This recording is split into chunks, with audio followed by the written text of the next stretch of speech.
In the top stories, Prime Minister Dr. Terence Drew has led a national review of disaster preparedness ahead of the hurricane season.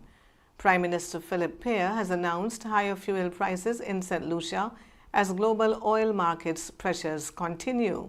And on the international scene, the European Union is moving forward with tougher migration rules and new deportation arrangements outside the bloc. Hello and welcome to the ZIZ Midday Major Newscast. Today is Tuesday, 2nd June 2026, and I am Jasmine Thomas. First on the local scene. With the 2026 Atlantic hurricane season now underway, Prime Minister Dr. Terence Drew has met with national disaster officials to review the Federation's state of readiness. The Prime Minister, who also holds responsibility for national security, convened a disaster preparedness meeting at the National Emergency Management Agency on NEMA on Saturday to assess response capacity in the event of a major weather system or other emergency.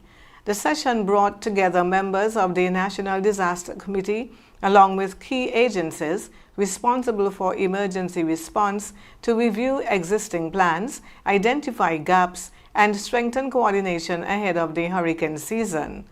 Prime Minister Dr. Terence Drew told the participants that disaster preparedness requires a national effort, saying communities must be ready to respond quickly, protect lives and property, and support recovery when disaster strikes.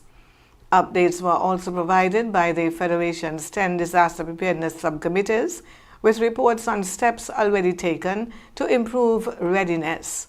Also speaking were Deputy National Disaster Coordinator Julian Bradshaw and Meteorological Officer Dinell Dixon, who outlined the outlook for the 2026 Atlantic hurricane season and weather conditions expected to shape activity in the months ahead. The 41st edition of Child Month has been launched, with this year's observance focused on healthier habits for children through good nutrition, movement, and rest.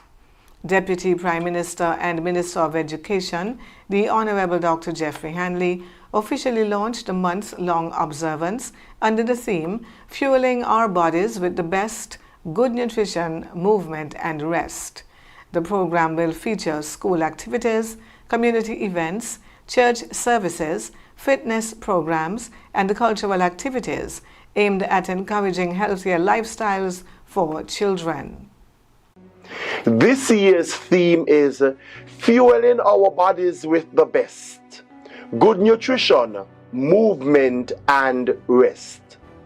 From the very moment I heard this theme, it resonated deeply with me, not only as a Minister of Education, but as a father who cares wholeheartedly about the well-being and development of every child in this federation.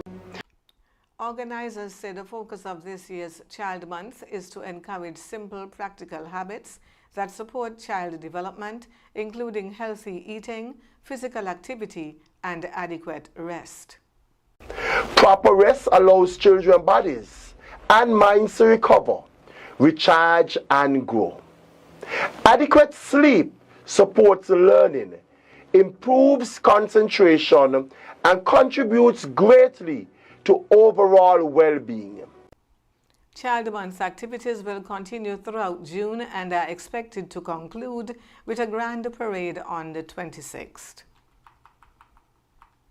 A team of medical professionals from North America is in St. Kitts and Nevis providing free healthcare services as part of an international medical mission.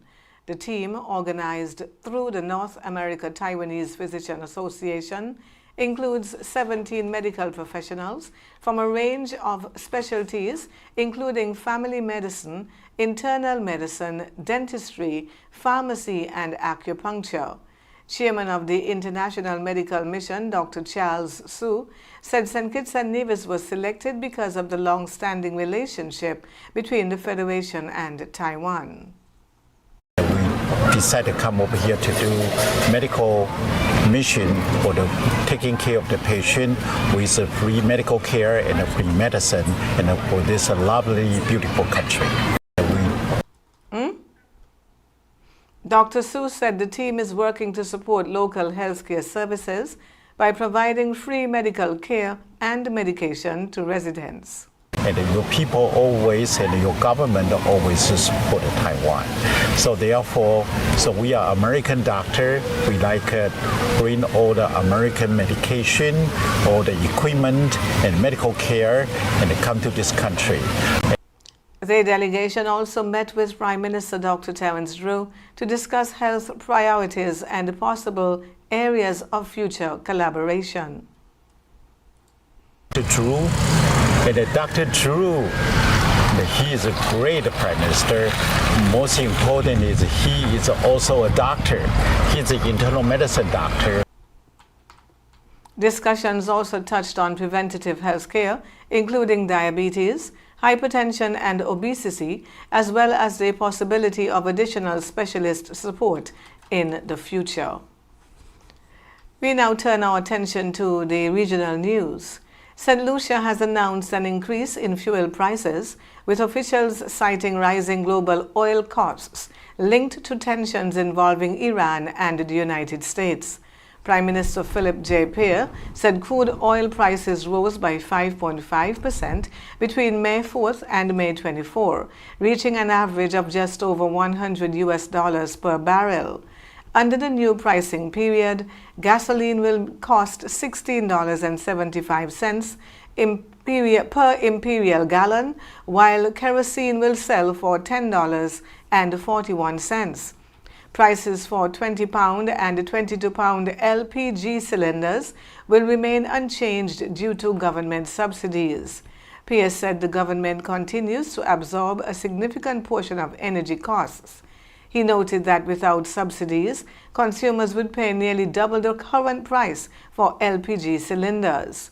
The Prime Minister also said the government is effectively subsidizing gasoline and diesel sales through negative excise tax rates, with energy subsidies expected to cost millions of dollars during the current fiscal period. He added that any improvement in the international situation would be reflected in future fuel prices for consumers. Liat Air and Air Caribs have launched a new interline agreement aimed at making travel between the Caribbean and Europe easier. The agreement allows passengers to book flights across both airlines using a single ticket through travel agents and authorized sale channels.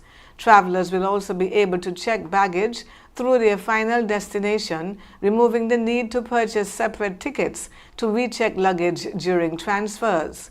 The partnership connects Liat Air's network across the English-speaking Caribbean with Air Carib's services in the French Caribbean and its routes to Paris. Liat's Chief Executive Officer, Hafsa Abdusalam, said the arrangement responds to growing demand for stronger regional connectivity and makes travel between English, French, and Dutch-speaking territories more seamless. Air Carib's Commercial Director Hugh Hedderbolt said the agreement is expected to create a more connected and accessible Caribbean. We now turn our attention to the international segment of the news. The European Union has agreed on a major overhaul of its migration policy aimed at increasing deportations and allowing member states to establish migrant detention centers outside the bloc. The agreement was reached between the European Commission, the European Council, and the European Parliament. EU officials say the new rules are intended to speed up the return of people who do not have the legal right to remain in the European Union. Under the proposal, member states will be able to negotiate agreements with non-EU countries to host so-called return hubs for migrants facing deportation. Supporters of the measure say it will help address low return rates for rejected asylum seekers and strengthen the European Union's migration system. However, human rights organizations and some lawmakers have strongly criticized the plan. They argue that it could expand detention powers, increase the risk of human rights violations, and expose migrants to dangerous conditions outside the European Union. The provisional agreement will now be submitted to EU lawmakers and member states for final approval. The state of Florida has filed a lawsuit against OpenAI and its chief executive officer, Sam Altman, alleging the company failed to adequately disclose safety risks associated with ChatGPT. Florida Attorney General James Othmyer announced the legal action on Monday, claiming OpenAI released and marketed the artificial intelligence chatbot while ignoring warnings about potential harm to users. The lawsuit alleges ChatGPT provided information to individuals accused of planning violent crimes and failed to respond appropriately in some cases involving suicidal thoughts. State officials also claim the platform collects data from minors without sufficient parental oversight and may contribute to addictive behavior and other negative effects. OpenAI has rejected the allegations, saying ChatGPT is used by hundreds of millions of people for legitimate purposes and that the company continues to strengthen safety measures to reduce misuse and protect users. The company says it has developed additional protections for younger users, including age detection tools, enhanced safety settings, and parental monitoring features. The case is believed to be the first state-led lawsuit filed against OpenAI in the United States. We now take a look at the weather. Today will be hot, sunny, and hazy, with a greater chance of showers expected overnight into tomorrow. Mostly sunny and hazy conditions are expected throughout the day, as dry and stable conditions limit shower activity across the area. By tonight, conditions are forecast to turn partly cloudy, with a moderate chance of brief overnight showers as a tropical wave approaches the region. Today's high is expected to reach 33 degrees Celsius or 91 degrees Fahrenheit, with an overnight low of 24 degrees Celsius or 75 degrees Fahrenheit. Winds will be east-southeast at 11 to 28 kilometers per hour, with lighter spells at times. Seas are expected to range between 1 and 1.5 meters or 3 to 5 feet. Sunset today is expected to be at around 20 minutes before 7, with sunrise tomorrow at around 25 minutes before 6. And that brings us to the end of the Midday Major Newscast. Join us this evening for these stories and more. Thank you for tuning in. I am Jasmine Thomas. God bless you.